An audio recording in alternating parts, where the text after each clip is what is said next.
And now we will speak about Günther Quandt. Yeah, Günther Quandt was he was the first husband of Magda Goebbels, a wealthy industrialist, the Quandt family known until today as one of the most wealthiest families in Germany.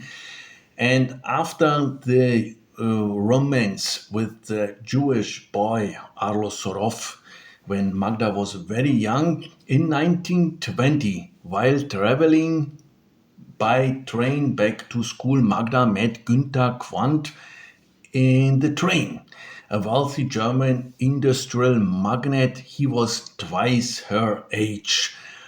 Yeah, he was not an old man, but he was really older, but he had a lot of money. Quandt courted Magda in an old fashioned way, like the good old school. It was certainly not the same kind of passionate, useful romance she had once experienced with the Jewish Haim, with the good looking Jewish Haim boy. Günther Quandt was one of the richest men in Germany, heading one of the largest industrial empires.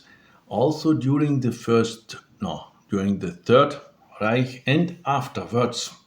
He employed thousands of forced laborers and even established a concentration camp, even more concentration camps within his factories.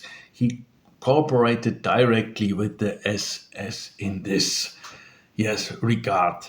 The Quandt family remains among Germany's wealthiest until to this day, with significant holdings in major corporations. One of the companies owned and controlled by the Quandts was the famous Bavarian automaker BMW. Today, roughly half of BMW is owned by the Quandt family, who have long been major shareholder. The ownership is divided as follows: 29% Stefan Quandt, so one of the family, and the other, the sister von Stefan, Susanne Klatten, 21%. So both hold more or less the more or less about 30-50%, so the half, so roughly half of the BMW still owned by the Quandts. Quandt, a classical workaholic, neglected Magda. They later interpreted, that's normally he was a rich guy, but rich guys have not so much time. As a major industrialist, he simply had no time for his wife, and that's a problem. We know to neglect a wife can be a problem, and even when it is a much younger and a wife who's lively and beautiful, we see that she had an affair very quickly, and then they divorced. Specifically, the events unfolded as follow. In October 1927, the couple traveled together to the United States for a 2-month business trip to negotiate with the Philadelphia-based Lloyd Electric Storage Battery Co. because he was a specialist also for battery. He has a company for batteries. In 1929, Quandt Quandt discovered Magda's affair. It maybe was not the first one, but she had an affair and then they separated. And later that same year, they also in 1929 divorced. The divorce terms were quite favorable to Magda. Quandt didn't make big problems since she had possession of Quandt's old love letters. They think about that she had the love letters of Quandt, and these letters could have become public when Quandt would not cooperate. So he didn't want to make them public. Yeah, it's an old story. Love letters, and then you don't want that they would be, and so he cooperated. After Quandt She met Joseph Goebbels, the propaganda minister, in 1930. Magda met the propaganda minister Joseph Goebbels, and she said that Joseph Goebbels fascinated her. Goebbels was not a handsome man, short and awkward.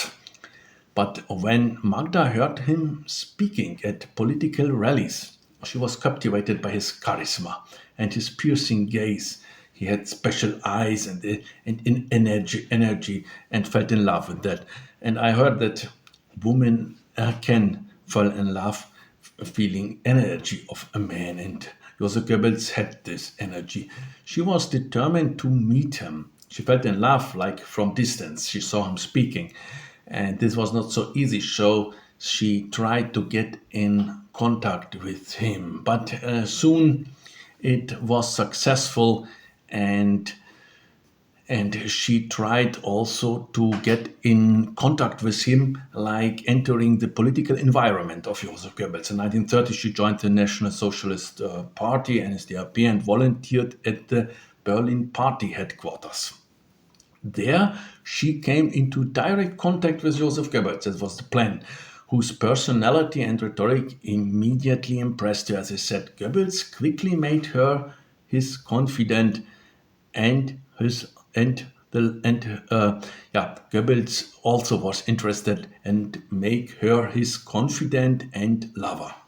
Soon she also developed a close relationship very fast and quickly with Adolf Hitler, which made Goebbels immediately jealous. Adolf Hitler was impressed by Magda Goebbels. My personal impression is that Magda was emotionally drawn always to powerful and influential men. First Quandt, you saw the influential guy, then Goebbels, and then she saw that Adolf Hitler was even more influential, and then she was attracted to Hitler. And it can be that it was because in her youth she had a wealthy father, the stepfather, and maybe he was like the example, and then she lost this status, the status she had in Brussels, and she wanted to get this back, to get back to the circles through Goebbels, close to Hitler, we can say. Goebbels' diaries from 1931 testify to how intense their relationship became. The Magda with Adolf Hitler also. Magda's apartment on Reichskanzler Platz soon became a meeting place for Nazi leaders. Hitler himself often visited when in Berlin, visited Magda personally, seeking out such intimate gatherings. Thus, Magda naturally came to know him personally through her husband. So that was the first step. The exact date of her first meeting, Magda Goebbels with Adolf Hitler, is unknown, between 1930 and 31. Then we had the wedding between Joseph Goebbels and Magda Goebbels on December 19 later in this year. Yeah, so in 1931, Magda and Joseph Goebbels were already married. In December 19, Adolf Hitler himself served as a witness best man.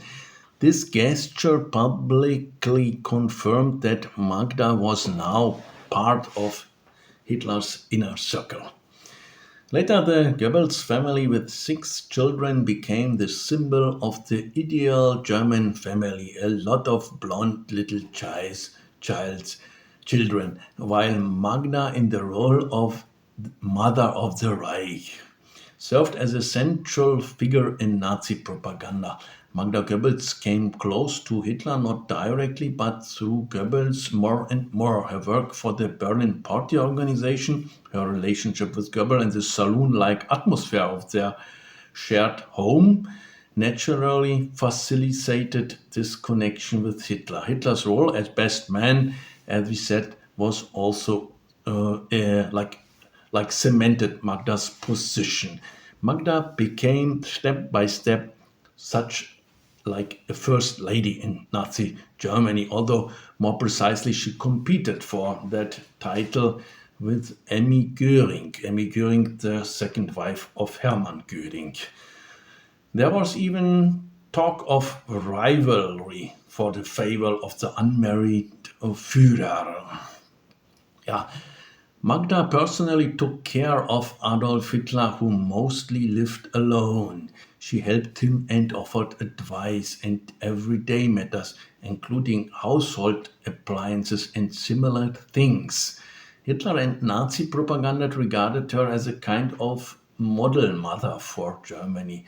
Yeah, a lot of children, ideal marriage, and so on. In 1933, they were on the eve of power. As the wife of Joseph Goebbels, Magda increasingly appeared in Hitler's company.